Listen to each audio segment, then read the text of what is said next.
അസ്സലാമു അലൈക്കും. മനുഷ്യന്റെ ശരീരം എന്നുള്ളത് വളരെ അത്ഭുതം നിറഞ്ഞ ഒന്നാണ്. നമുക്കറിയാം നമ്മുടെ ശരീരത്തിൽ എന്ത് പ്രവൃത്തി നടക്കുകയാണെങ്കിലും നമുക്കൊന്ന് നോക്കണമെങ്കിൽ, ഒന്ന് സംസാരിക്കണമെങ്കിൽ, നമുക്കൊന്ന് നടക്കണമെങ്കിൽ, ഒന്ന് ഓടണമെങ്കിൽ, അല്ലെങ്കിൽ വേണ്ട നമ്മളെ കാലൊന്ന് എടുത്തു വെക്കണമെങ്കിൽ, കൈകളൊന്ന് ചലിപ്പിക്കണമെങ്കിൽ എന്തിനും ആര് വിചാരിക്കണം? നമ്മുടെ ബ്രെയിൻ വിചാരിക്കണം. നമുക്ക് എന്ത് പ്രവൃത്തിയാണെങ്കിലും ബ്രെയിൻ വിചാരിക്കാതെ നമുക്കൊന്നും തന്നെ ചെയ്യാൻ പറ്റില്ല. നമ്മുടെ ശരീരത്തെ മൊത്തം നിയന്ത്രിച്ചുകൊണ്ടിരിക്കുന്നത് ആരാ? ബ്രെയിനാണ്. ഈ ഒരു രീതി, ഈ ഒരു ഘടന നമുക്ക് എങ്ങനെയാണ് ഉണ്ടായത്? സൃഷ്ടാവ് എന്തുകൊണ്ടാണ് ഈ ഒരു രീതിയിൽ നമ്മൾ സൃഷ്ടിച്ചത്? ഈ ഒരു കാര്യമാണ് നമുക്ക് വിശുദ്ധ ഖുർആനിൽ നിന്ന് മനസ്സിലാക്കേണ്ടത്. അപ്പോൾ നമുക്ക് സബ്ജക്റ്റിലേക്ക് പോകാം. അധ്യായം 11 സൂറ ഹൂദിൽ 56 പറയുന്നത്, എൻ്റെയും നിൻ്റെയും രക്ഷിതാവായ അള്ളാഹുവിൽ ഭാരമേൽപ്പിക്കുന്ന യാതൊരു ജന്തുവും അവൻ അതിൻ്റെ നെറുകയിൽ നിയന്ത്രിക്കുന്നതായിട്ടല്ലാതെ. അപ്പോൾ രക്ഷിതാവിൽ ഭാരമേൽപ്പിക്കുന്ന എല്ലാ മനുഷ്യരാവട്ടെ, ജന്തു ജീവജാലങ്ങളാവട്ടെ, എന്താവട്ടെ, അതിൻ്റെയൊക്കെ നെറുകയിൽ നിയന്ത്രിക്കുന്നതായിട്ടല്ലാതെ.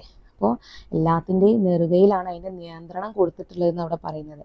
തീർച്ചയായും രക്ഷിതാവ് നേരായ പാതയിലാണ്.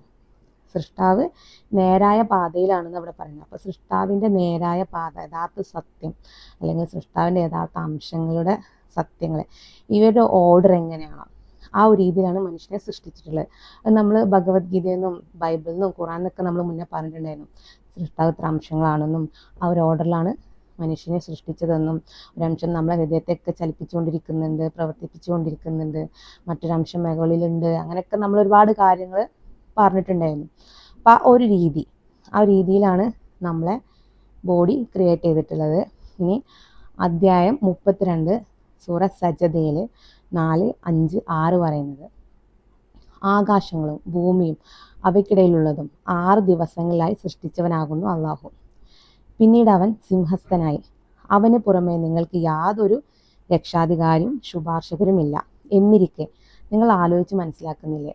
അപ്പോൾ സൃഷ്ടാവ് 6 ദിവസങ്ങൾ കൊണ്ടൊക്കെ സൃഷ്ടിച്ചതിന് ശേഷം സിംഹസ്ഥനായി എന്ന് പറയുന്നുണ്ട്.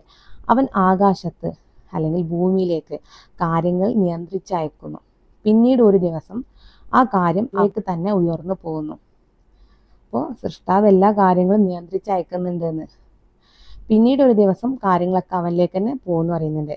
നിങ്ങൾ കണക്കാക്കുന്ന തരത്തിലുള്ള 1000 വർഷമാവുന്നു ആ ഒരു ദിവസത്തിൻ്റെ അളവ് എന്ന് പറയുന്നുണ്ട്.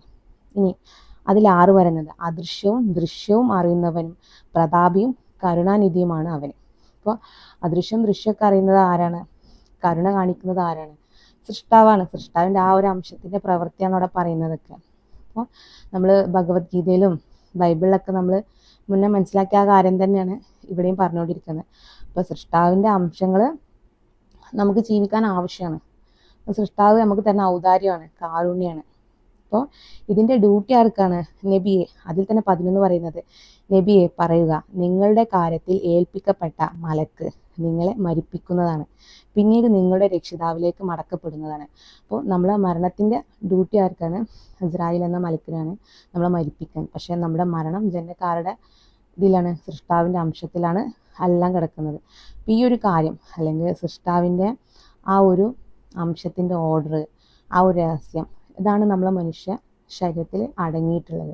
ഇനി നമ്മൾ അറിയുന്നതും നമ്മൾ അറിയാത്തതുമായ പ്രപഞ്ചത്തിൻ്റെ എല്ലാ ഭാഗവും, അല്ലെങ്കിൽ എല്ലാ രഹസ്യവും, എല്ലാ നിഗൂഢമായ കാര്യങ്ങളും എല്ലാം സൃഷ്ടാവ് ഒരു ഉത്തരം എന്ന നിലക്കാണ് മനുഷ്യൻ്റെ ബോഡി ക്രിയേറ്റ് ചെയ്തിട്ടുള്ളത്.